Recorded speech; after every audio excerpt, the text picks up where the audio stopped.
2024 के लोकसभा चुनाव को लेकर के भारतीय जनता पार्टी अपनी कमर कस चुकी है। आज भारतीय जनता पार्टी ने 2 बैठक की है, एक ओबीसी मोर्चा को लेकर, दूसरी क्लस्टरों को लेकर। हमारे साथ हैं वरिष्ठ पत्रकार सुजीत ठाकुर। सुजीत जी, आपका इस पर क्या कहना है? देखिए, पहली बात आप तो कहेगी कमर कस लिया जी। तो कमर तो 5 साल पहले ही कस चुके थे लोकसभा चुनाव को लेकर के। हाँ, ये जरूर है कि आज 2 इम्पोर्टेंट मीटिंग है। पहला तो क्लस्टर। अब क्लस्टर हम समझाएं इस तरह से कि भारतीय जनता पार्टी ने 543 जो लोकसभा सीट है उसमें 3-3 लोकसभा का एक क्लस्टर बनाया है। लगभग 81 बनते हैं इस तरह से, तो 81 क्लस्टर बनाया है। हर क्लस्टर पर एक प्रभारी नियुक्त किया है। आज 150 क्लस्टर के प्रभारियों की मीटिंग जेपी नड्डा के साथ हो रही है।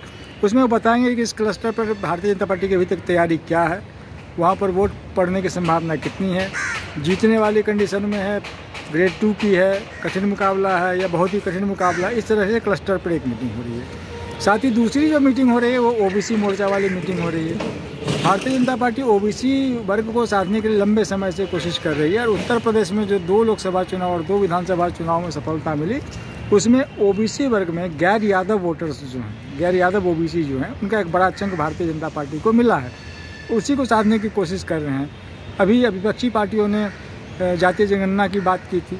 वो क्या था कि ये प्रभावशाली ओबीसी समुदाय हैं, उनको प्रतिनिधित्व मिले। भारतीय जनता पार्टी भी कह रही है, जैसे रोहिणी कमीशन का गठन किया, कि जो पिछड़ा ओबीसी में भी जो पिछड़े हुए हैं, जो ताकतवर नहीं है, समृद्ध नहीं है, उनकी पैरोकारी करती है। तो ये दोनों मीटिंग लोकसभा चुनाव को लेकर के है और ये बहुत ही मुझे लगता है कि फ्रूटफुल मीटिंग हो रही है। खासकर ऐसे समय में जो राहुल गांधी यात्रा निकाल रहे हैं, वैसे में अगर हो रही है तो भारतीय जनता पार्टी बहुत तैयारी के साथ कर रही है कि राहुल जब तक यात्रा निकालेंगे तो वो अपनी तैयारी पूरी कर चुकी होगी जी।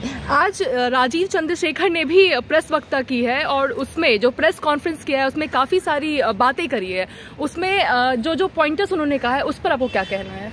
देखिए, राजीव चंद्रशेखर ने मुख्य रूप से 2 बातें कही थी। पहली बात तो उन्होंने कही थी कि जो 25 करोड़ लोग 10 साल में 9 साल में गरीबी रेखा से बाहर आए हैं, इसका एक वर्णन उन्होंने किया। दूसरा उन्होंने कहा कि जो आज स्टार्टअप डे है, तो किस तरह से 1 लाख स्टार्टअप बन गए, 112 यूनिकॉर्न बन गए। तो ये युवाओं को एक आकर्षित करने का कि युवा हमारे समाज में बहुत आगे बढ़ रहे हैं। पहले उन्होंने बताया कि 93% जो बैंकिंग में एसेट्स थे वो कुछ बिजनेस हाउस थे, कॉर्पोरेट थे, उनके पास थे, लेकिन अब उसमें जनता जा रही। बाकी जो सवाल आए हैं उसमें, चूँकि वो उस मिनिस्ट्री से ताल्लुकात रखते हैं, डीप फेक एक बहुत ही गंभीर इशू है। प्रधानमंत्री ने इसका जिक्र किया था जब दिवाली मिलन हम लोगों के साथ कर रहे थे, आपको याद होगा ना, डीप फेक का इशू आया था कि उनका गरबा करता हुआ एक वीडियो आया था। उन्होंने बताया कि डीप फेक है और लोकसभा चुनाव बहुत ही पास है। ऐसे में बहुत ही गलत तरह की चीज़ें आ सकती है। हो सकता है कि प्रधानमंत्री राहुल गांधी के समर्थन में बोलते हुए नजर आ जाए डीप फेक के। हो सकता है लाल कृष्ण आडवाणी मोदी जी के खिलाफ कुछ बोलते हुए नजर आ जाए डीप फेक। अभी सचिन तेंदुलकर का डीप फेक आ गया है, उन्होंने कंसर्न जताया और उसके बाद उसको ठीक किया गया। तो राजीव चंद्रशेखर ने कहा कि वो एक एक्ट इनैक्ट कर रहे हैं, एक नियम कानून जो बना है इनैक्ट कर रहे हैं। उसमें जो प्लेटफॉर्म्स हैं जहाँ से डीप फेक आता है, उस प्लेटफॉर्म ने अगर उसको रोका नहीं तो उस पर सख्त कार्रवाई होगी और उसमें जालसाजी, फॉर्जरी, इस तरह के मामले दर्ज किए जाएंगे। बहुत सख्त है। और उन्होंने कहा 1 सप्ताह के अंदर में रूल्स नोटिफाई कर देंगे। तो मुझे लगता है लोकसभा चुनाव से पहले ये बहुत एक अच्छा कदम है, क्योंकि आपको याद होगा कि एक रिपोर्ट भी आई है आर्टिफिशियल इंटेलिजेंस और डीप फेक के जरिए पिछले कुछ विदेशों में जो चुनाव हो उसको प्रभावित करने की कोशिश की गई।